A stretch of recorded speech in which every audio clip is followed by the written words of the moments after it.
Ito pala ang kwento ng buhay ni Arwin Santos, isa sa pinakamahusay na player sa PBA, at tinaguriang Spider-Man. Halika mga kakwento, samahan ninyo ako, at alamin natin ang naging kwento ng kanyang buhay. Si Arwin Anaya Santos ay isinilang noong June 10, 1991, sa Angeles City, Pampanga. Kinikilala siya bilang isa sa 40 greatest players in PBA history at isa sa mga pinakamahuhusay na manlalaro ng basketball sa Pilipinas. Ang kanyang buhay ay isang kahangahangang kwento ng pagsisikap, pagtitiis, at tagumpay, mula sa kahirapan hanggang sa pagiging most valuable player, MVP, ng PBA. Maagang buhay at pakikibaka, 1981 hanggang 2001. Lumaki si Arwin sa isang pamilyang salat sa buhay sa Pampanga. Namatay ang kanyang ama dahil sa atake sa puso habang siya ay bata pa. Dahil dito, napilitan siyang tumayong haligi ng kanilang pamilya. Nagtrabaho siya bilang pedicab driver, tindero sa palengke, at iba't ibang mabibigat na trabaho upang matustusan ang pangangailangan ng kanilang pamilya. Sa kabila ng kahirapan, hindi niya binitawan ang kanyang pangarap sa basketball. Napansin ang kanyang husay at taas ng nooy batang si Arwin ni Dennis Pineda, na tumulong sa kanya upang magkaroon ng mas magandang oportunidad sa buhay at basketball. Hari ng FEU Tamaros 2002 hanggang 2006. Dinala si Arwin sa Maynila at nag-aral sa Far Eastern University FEU. Mga tagumpay niya sa kolehiyo. Rookie of the Year noong 2002. Pinangunahan ng FEU Tamaros sa 3 sunod na kampyonato sa UAAP mula 2003 hanggang 2005. Naging 2 beses na UAAP MVP 2004, 2005. 2 beses na Finals MVP. 2 beses na Defensive Player of the Year.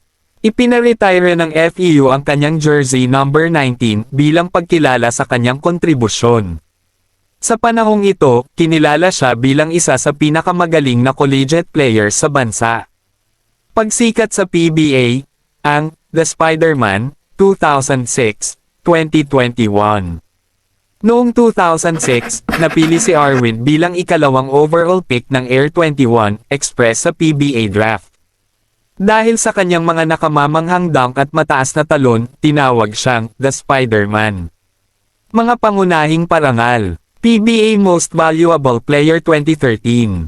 12 times na PBA All-Star. 9 times na kampyonato sa PBA. Beses 3 times na Defensive Player of the Year. Ang dinastiya ng San Miguel at ang Death 5. Noong 2009, nalipat si Arwin sa San Miguel Beermen. Kasama nina Junmar Fajardo, Alex Cabagnot, Chris Ross, Marshall Lasseter. Nabuo ang tanyag na grupong tinawag na Death 5. Pinangunahan nila ang isa sa pinakamalalakas na dinastiya sa kasaysayan ng PBA at nagkampyon ng 9 na beses. Noong 2013, naabot ni Arwin ang rurok ng kanyang karera nang tanghalin siyang PBA Most Valuable Player, MVP. Mga huling yugto ng karera 2021-2025. Noong 2021, nagulat ang maraming tagahanga ng i-trade siya sa Northport Batang Pier matapos ang mahabang pananatili sa San Miguel. Sa kabila ng kanyang edad, patuloy siyang nagpakita ng mahusay na laro at depensa. Kalaunan ay bumalik siya sa kanyang lalawigan upang maglaro para sa Pampanga Giant Lantern sa MPBL at tumulong upang manalo ng kampyonato noong 2023. Kasalukuyang kalagayan 2025-2026. Kahit nasa edad 40 pataas na, patuloy pa ring naglalaro si Arwin at nagpapakita ng pagmamahal sa basketball. Mga mahahalagang pangyayari. Noong 2025, nasangkot siya sa isang insidente sa MPBL na nagresulta sa suspension at multa.